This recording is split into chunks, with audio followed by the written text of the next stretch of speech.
UP के फतेहपुर जिले के शहर स्थित एक गेस्ट हाउस में Bhim army chief, Azad Samaj party राष्ट्रीय अध्यक्ष नगीना, सांसद चंद्रशेखर आजाद ने सरदार वल्लभ भाई पटेल जी और महाराज सिंह भारती जी की जयंती के संयुक्त कार्यक्रम के अवसर पर जाति तोड़ो समाज जोड़ो सामाजिक न्याय सम्मेलन में बतौर मुख्य अतिथि के रूप में शामिल हुए, जहां पर उन्होंने यूपी सरकार की कानून व्यवस्था पर सवाल उठाते हुए जमकर हमला बोला।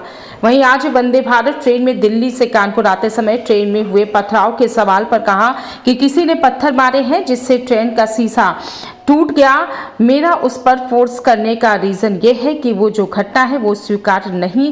पहले बात, रेलवे सरकारी संपत्ति है और शायद पत्थर मारने वाले को ये भी नहीं पता कि उसका भी टैक्स उसमें शामिल है, क्योंकि जो सरकारी संपत्तियां हैं वो सब जनता के टैक्स से बनी है, तो ये किसी भी हालत में उन्हीं लोगों के जीवन पर आघात हो सकता है।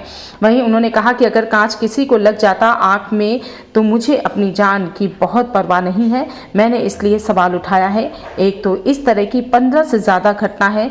उन्होंने कहा कि मैंने इसको स्टडी किया है और ऐसी घटनाओं पर सख्त कार्रवाई हो। वहीं दूसरा, क्योंकि रेलवे सरकारी संपत्ति और इसके लिए जागरूकता अभियान, पहले तो परिवारों से आग्रह करूंगा कि माँ बाप ने बच्चों को समझाएं कि किसी भी सरकारी संपत्ति हो या प्राइवेट संपत्ति हो उसको नुकसान नहीं पहुंचाना चाहिए।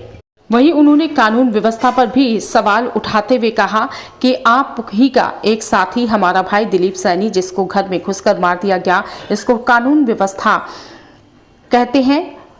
जब पत्रकार सुरक्षित ही नहीं है, वकील सुरक्षित ही नहीं है, आम आदमी सुरक्षित ही नहीं है, बहन बेटियां सुरक्षित नहीं हैं, स्कूल में भी सुरक्षित नहीं है, थानों में भी नहीं है, इस व्यवस्था को आप क्या व्यवस्था मानेंगे। वहीं उन्होंने कहा कि कानून व्यवस्था ये तो जंगल राज है। मैं खुद गोली खाकर बैठा हूं। अगर सहयोग से, अच्छे सहयोग से मेरी जान ना बचती तो मैं इस सूची में आता जिस सूची में दिलीप सैनी आज है। सूचना किस तरह देगी? देखिए, मैंने पूछा है मुख्यमंत्री जी की सरकार से, चीफ सेक्रेटरी जी के जरिए कि SC ST के कितने जो है नीचे से लेके ऊपर तक की पोस्ट पे कितने कर्मचारी हैं, कितने अधिकारी आपने पोस्टिंग किए, OBC के भी कितने कर्मचारी आपने प्रिंसिपल सेक्रेटरी से लेके अंडर सेक्रेटरी लेके और नीचे DM तक, SDM तक, ADM तक, पिछड़े वर्ग के, दलित समाज के, थाना अध्यक्ष, CO, कमिश्नर, SP, SSP कितने आपने अपॉइंट किए, ये मैंने जानकारी उनसे हासिल करने का प्रयास किया, क्योंकि जो आंकड़े मेरे पास आए वो बहुत डरावने हैं। तो वो जो नारे देते हैं सबका विकास, वो तो फिर खोखले हो जाते हैं। तो उनके अगर गलत आंकड़े आए तो इसका मतलब सरकार का पे सवाल खड़े हो रहे हैं, सरकार को उनका जवाब देना चाहिए। इसका मतलब कुछ लोग सरकार छवि खराब करने का काम कर रहे हैं। मैं ये भी पूछना चाहता हूँ मुख्यमंत्री से, कितने मुसलमान SHO जो हैं, कितने सिख SHO, कितने ईसाई, कितने जैन, कितने बुद्धिस्ट आज चार्ज पे हैं, जरा मुझे इस आंकड़े को बताने का काम करें। और जब आप इन आंकड़ों को देखोगे तो आपको भी हंसी आएगी